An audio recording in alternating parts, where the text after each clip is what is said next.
everyone, Comic Book Reviewer here, this time doing a review on Pokemon the movie, I Choose You.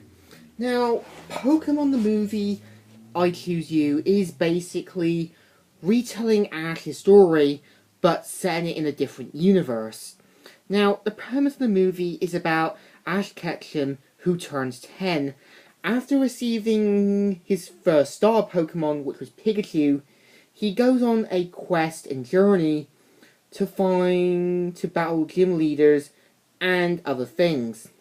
Now, throughout the movie, we see Ash and Pikachu's relationship growing stronger, and we see him catching certain Pokemon, which is the only one he does seem to capture, is Caterpie. Now, what's interesting that in the movie, we're introduced to two other characters. Verity, who is a water-type trainer, who pretty much has a difficult relationship with her mum, and is meant to serve as the replacement for Misty. Now, Saul's character is basically wanting to become a Pokemon doctor, and at the same time serves as the voice of reason, and he's sort of like the Pokemon version of Serpico from Berserk, or better yet, the less Asian Johnny Bravo Brock type. Now, with the film itself, has Ash go on this quest to plant the Ho-Ho feather that he was given, and to prove he's worthy to Ho-Ho. Now, at the same time, we're introduced to the main villain, and kind of the Damien mixed with poor replacement Cross. Now, Cross's character is meant to represent what Ash's life would have been like if he chose power instead of compassion, care, and everything else. And it's also implied that he could be from Aloha, given that he has two lower base Pokemon. Now, also the movie, we don't see any other of Ash's Pokemon, which he hasn't caught as of yet. The only two Pokemon he does capture is Caterpie and also Charmander.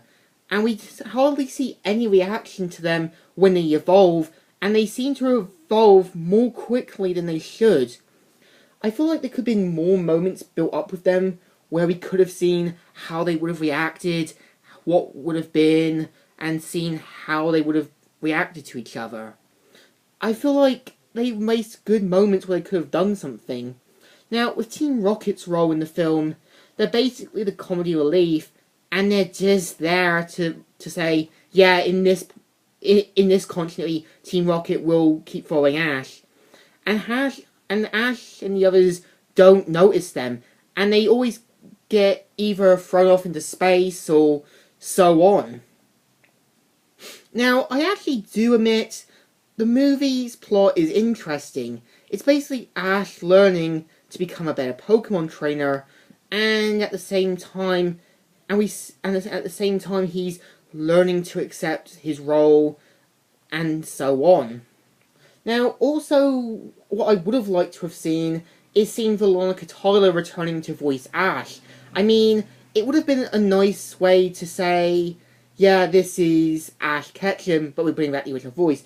But instead, Sarah Nato Cheney is still the voice of Ash. I would have liked to have seen Veronica Tyler return for that certain role. Now, I'm actually surprised that Ash isn't, surprised about seeing other sort of Pokemon like Piplup, Lucario, and so on, because you'd think he'd question them or ask them what they're meant to be. So, despite what I think, Pokemon I Choose You is definitely an okay film. The plot is interesting, and it's actually implied that Ash may have battled Brock and Misty, given the fact he's battled two gym leaders, and 3 when it includes Erica. I feel like there could have been more time for Ash to capture other Pokemon during the kind of introduction. And another complaint, I think, could be due to the fact that it seems like the Pokemon Ash captures evolves more quickly than they should do. Despite what I think, it is still an okay film. The plot is interesting, There's a good story about Ash kind of being the more gentle, kind, and good-hearted character, while Cross is more sort of more for power and all that. So, in my opinion, Pokemon the movie is definitely a good film.